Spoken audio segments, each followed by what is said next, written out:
welcome to the International Institute for Facilitation's podcast, Spaghetti on the Wall. I'm Eileen Dowse, Chair Emeritus and Director of Certification for INIFAC. And today I am rejoined by Saba Hashim. And when I say rejoined, we have already done a podcast and it was so exciting, we decided to do more because we had more to say. Saba is a certified master facilitator. He also has a master's in training and development and adult and continuing education, and he works in Singapore. And today, this continuation of our podcast is going to be about icebreakers, because our thinking is facilitators are hungry for ideas and icebreakers. Welcome, Saba. Yes, Re-welcome. you're welcome.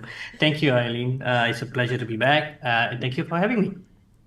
So, before we get into ping-ponging back and forth with loads of icebreakers, let's just do a quick recap on what is important to know for a facilitator or anybody, a leader, a meeting planner, about leading activities, leading an icebreaker. That's a great question, Eileen. I think for icebreakers, first and foremost, I believe that it should be purposeful. Don't play an activity or a game just for the sake of playing it. For me, my preference is to always connect it back to the workshop's learning objectives. If there is a learning objective, we'll connect it back. So that's first and foremost. Next would be to be able to put people at ease. I think that's always welcome in an icebreaker. Anything that put people at ease is always nice. Um, the third one for me, this is something that I've thought about quite often. I'm not sure whether all facilitators does it, but for me, it's about putting people in a playful mental space. Like childlike, Yeah. playful mental space. And last but not least, you mentioned that word ping pong actually. So a lot of the icebreakers that I do will have some sort of taking turns. Everybody gets to experience the same thing. Yeah, nobody gets left out. So just like a ping pong rally. Ooh, So thanks, Eileen, for ooh. contributing the fourth one. I like it. Thank you. You said a couple things I want to piggyback on those ones. The put people at ease. I think that's really important, Saba, because I think sometimes people will ask just a starting question to get the group energized, and that may make some people feel uncomfortable. So I want to highlight that the activity should put people at ease. I remember Yes. long ago we used to do the everybody stand in a circle and massage everybody's shoulders. That doesn't always put everybody at ease. So, Yeah. Yeah. very important one to Agreed. remember. And then you talked about having the fun. I am a firm believer that laughing and having fun helps to open the mind, and it reduces stress a little bit. Again, when appropriate, there's that fine line that some senior managers will come into a meeting and say, you know what, I don't have time to play. I don't have time to waste here on this kind of stuff. I've got important work to do. And I think that goes back to your first comment that it has to be purposeful. So, Yes, purposeful, put people at ease. So none of these things should contradict the previous rules. So you're absolutely exactly. correct. Exactly. Hmm. Okay. Well, let's get into it. I got a whole sheet of icebreakers to share. How about you? You got some? Yeah, got a few. Okay. All right. Well, why don't we do this? Um, I will share an icebreaker, or you can go first as the guest. Share an icebreaker, but it's just not do this. You just talked about it being purposeful. I think, in fairness and good ethics, let's describe the purpose of the icebreaker, and then we'll throw it off to the next person. So, would you like to go Sure. first? Sure, Ali. I'll go first. Thank you for that. One of the icebreakers that I've done before, I've used it in small groups, is putting a logo on, getting them to draw a logo on their name tag. Because what happens is that they usually get issued like a card, a logo Yeah. name card, or rather, a name index card where you can write the name with a marker. So the idea is to help groups start to learn each other, learn about each other's names and pronounce it correctly, hopefully, and then get to Mm. know each other better. From time to time, I'll put some twist to it. Sometimes it's getting them to draw a symbol or a spirit animal on their name card, right? Not the business card, but name tag card, and get each other to be curious about why do you pick that animal or why do you pick that symbol. Sometimes it's a superhero. Why do you pick that superhero's logo? Just to get them started on getting to know one another. Ooh, I like that one. I also like it when going back to that purposeful. I think it's for that one in particular, it's important to say why you're doing it. The purpose of doing this is just not Mm. for you to draw first thing in the morning. It's Yes, because exactly. I want you to use that spirit animal throughout the day, or be aware of other people's spirit animals, or we're talking about teams and it's going to be really different. So it's always that tying the icebreaker into something else. Yes, precisely. And in my case, some of the workshops are attended by people from different country, and we are not all of us are familiar with how certain names are pronounced, and sometimes certain names are pronounced differently from the way they're Oui. spelled. So basically, I'm creating an environment where people feel at ease. You see that word again? Feel at ease to ask about, did I get the name correctly? Did I pronounce your name correctly? And people say, yeah, you got it right. Or you will say that you're almost there, so they have Yeah, fun, I bantering with one I love another. it. I Yeah. love that. Okay, my turn. I use one around metaphors, and there's lots of different ways to do metaphors. Sometimes I've collected a whole bunch of magazine covers. I spread them all over the table, and I will say, pick the magazine cover that best represents how you're feeling in the organization, all right, or where you think the future of the organization is going. And I do that. The purpose of that is to say we're going to take out words and we're going to use images to hold up. And that when you hold up that image, other people may add on to it. I'm going to add another one onto this using metaphors. I do another one where I put up on the screen a picture of two people, one very old person, or like old style leader manager, and one very cool young person. And what I say to the group is, who are each of these people in this image and what are they saying to each other? And the Mm. purpose of that is to say to folks, let's poll the group on what the heck is happening in this organization and what's your perspective on it. So that's mine. Over to you. That's really great. Thanks, Eileen. So Well, no, next no, one I no, have on Saba, my this list. isn't about helping you. It's about helping the people who are watching this podcast. I know, right? But I can't help but it makes me think about all the different activities I mean, we have been participants before, so yeah, Yeah, that's true. I get carried away sometimes. Yeah. So next on my list, so next on my list is well, I don't have a specific name for it other than it's really building with props.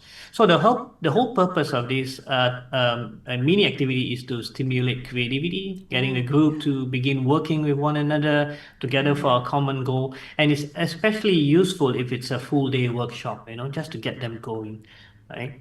Yeah. And I recently we did a twist to this activity. So we used Lego pieces, Mm. and the Lego pieces are not in any particular shape. They are kind of assembled midway through, and they are all in different shapes and sizes.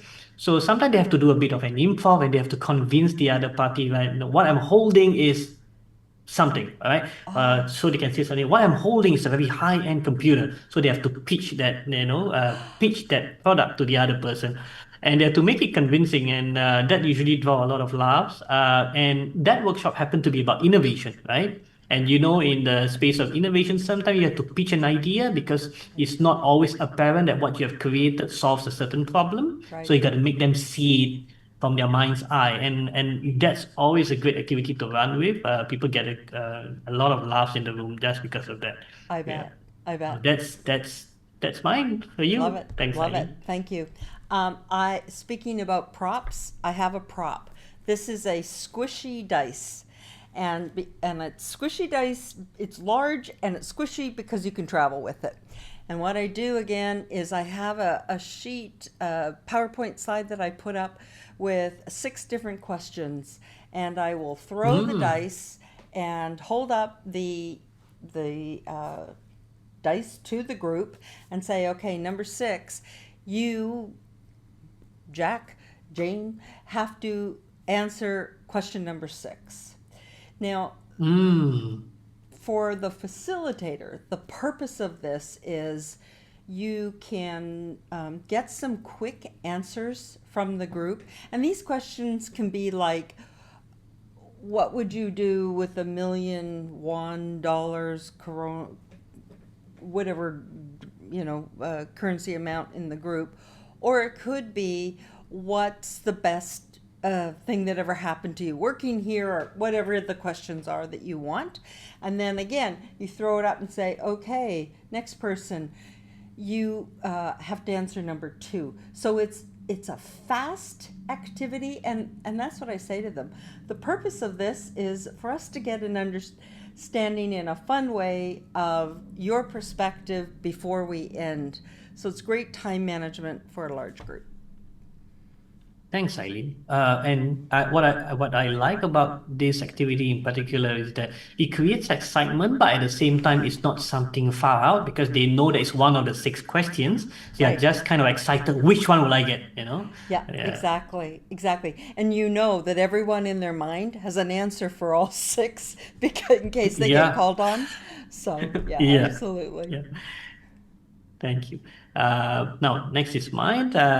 This one is a simple activity. I think most facilitators have done it, but it's always good to come back to the basics. And this particular icebreaker is called group check-in. I love this activity because it centers the group into the purpose of why they are here for this workshop, right? So in fact, it's about learning what are their learning needs, what do they expect to learn, what would surprise them. So it's up to us how to craft a question. But the main point is they write down something that they would like to learn about during the session. And sometimes we put them in triads where there are 3 people and then they compare notes. Oh, I'm looking forward to learn about this thing, about this technology.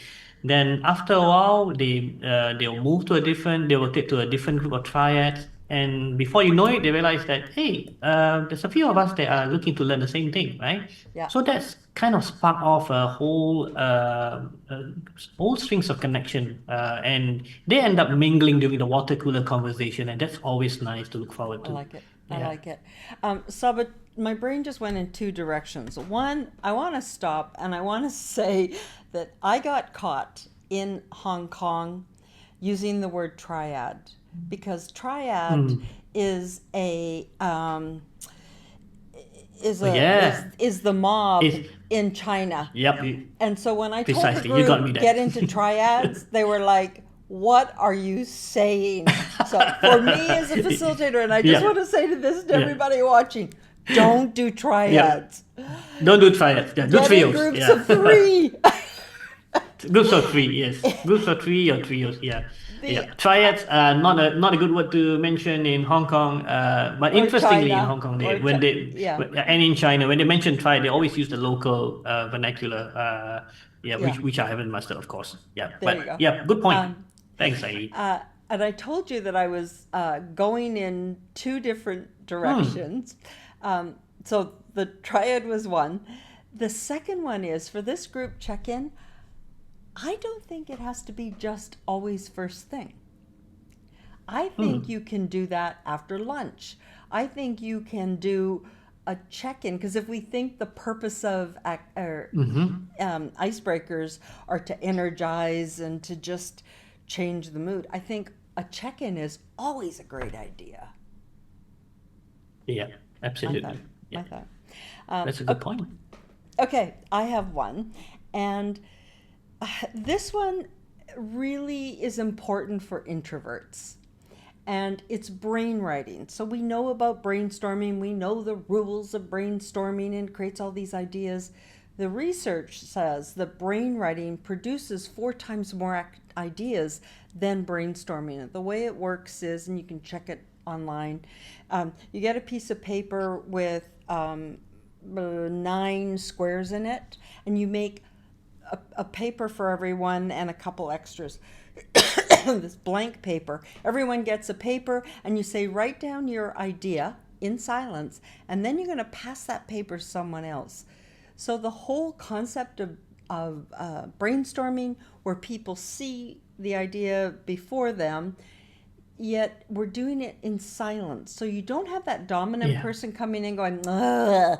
You're just writing it in silence. And then you give them whatever, 15, 20 minutes, and then the person ends up with a sheet of all different ideas that aren't their own. You ask them to assimilate some of the ideas, or you ask them to write them on Post-its and put it up. There's a lot of ways that you can stretch and pull this activity.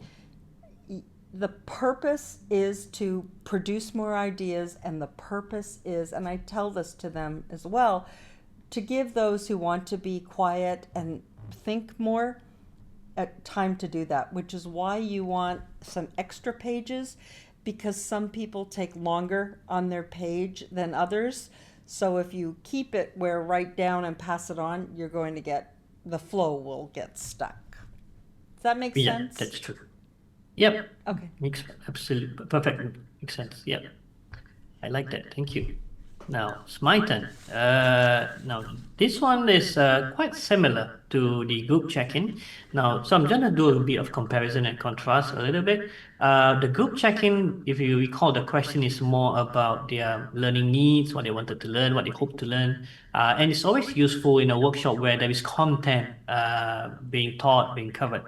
Now, the next version, the next variation, this check-in question that I use is slightly different.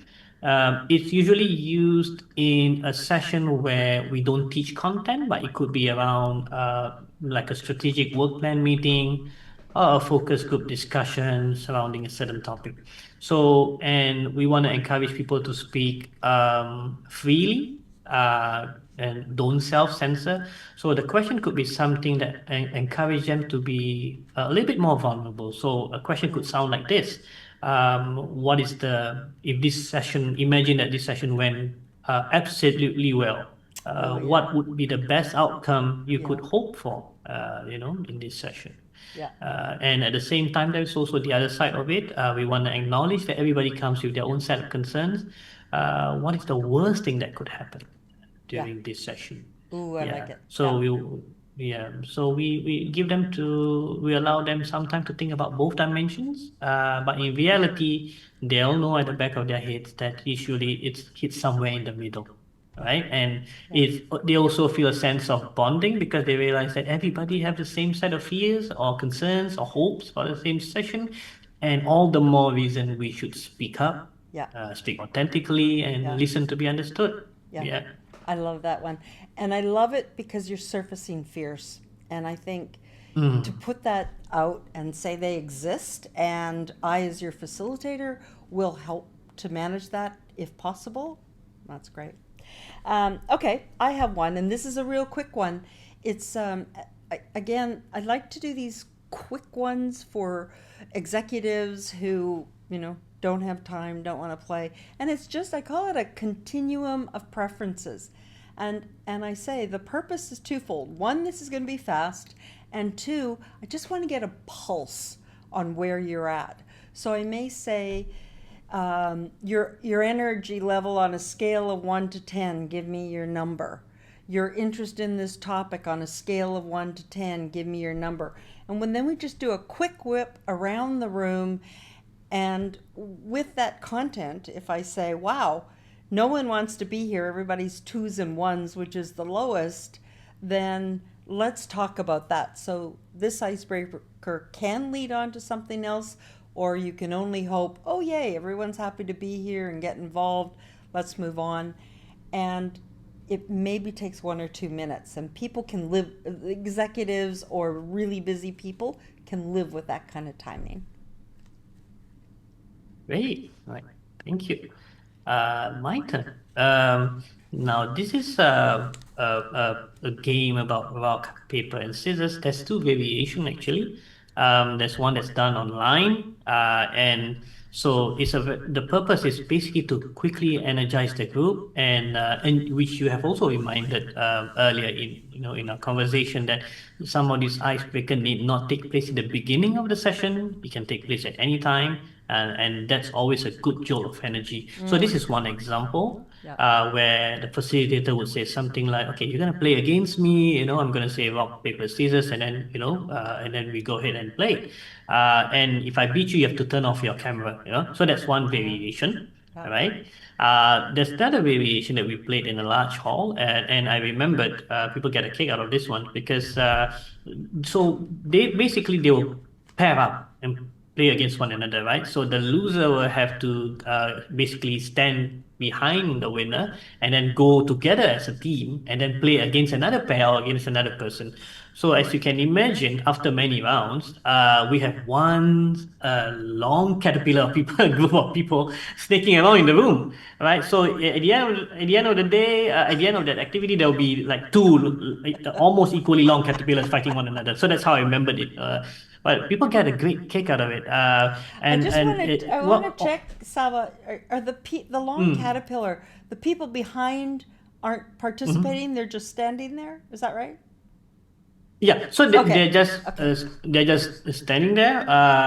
That's a very great observation as well. So, but the funny thing is, although you probably think that they are passive, but everybody is like acting as cheerleaders. They are just they are just in on it and they are hoping to win. And I was surprised when I played it. I'm gonna be honest with you. The first time I tried it, I was like quite skeptical. I was thinking, would people want to stand behind one another and just? But they did. That's exactly what they did. They were rooting for their leader, and that was I really think fun. that's And exactly it. You start rooting for the person because you've set up a team experience. yeah, yeah, yeah. Wow. And then and one of the questions that I always ask was that now I just want to check in with you. Can you look at your watch? How many minutes ago did you just meet the person in front of you and behind you? And they will look at their watch and they will say, oh, maybe 20 minutes ago.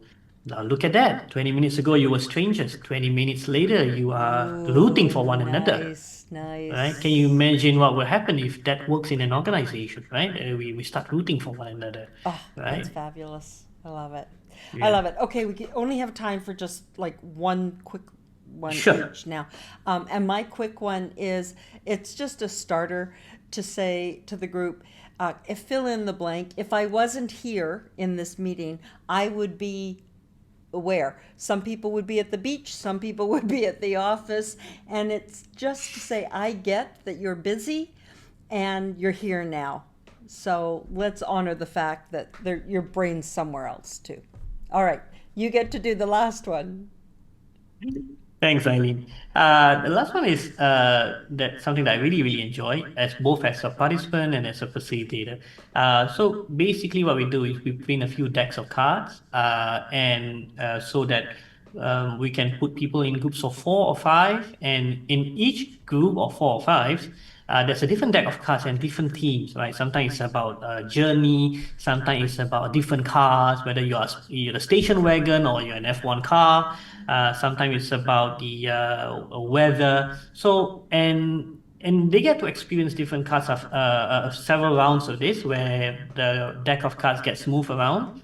So And I and just every want time, clarification. The cards mm, have mm. pictures of cards or something, or they're plain cards Oh, with numbers. yeah, basically they are printed cards, A6 in size. There's pictures on them. Okay, Yeah, thank thanks you. for the question. And so let's let's use the example of the theme on cars. So we may have a Ford pickup truck. We could have a station wagon. We could have Prius, Toyota Prius. and then we can have a Lamborghini, right? So of course there's a lot of cards, and then each participant will then get to pick the model of card that best represents them, right? I So that will got it. probably take about 3 to 5 minutes, Love it. right? And then they rotate to another table where there's another deck of cards, and then that cards could be pictures of different types of soft toys, right? Yeah. So they'll pick a toy that describes them. No, so what we notice is that after 3 rounds of rotation, where they rotate to different tables containing pictures of different characters, different objects, they discover a little bit more about themselves and the team members around them, Beautiful. right? And yeah, so it may start with something very cutesy, like animals, cartoon Yeah. characters, and then it goes on to something that describes the weather, your moods, and Nice. that's how we put people at ease. And yeah, I like it. and by the end of that activity, people are more conversational with one another. I love it. Saba, my time with you always goes so fast and it's so informative. So I really thank you. And I want to uh, give you an icebreaker to say, can you close us out just with that pearl of wisdom? What is that one thing that you would suggest for, or one or two, or heck, you can do three if you want? That one thing, two thing, three things to suggest to folks if they want to enhance their icebreaker skills or toolbox.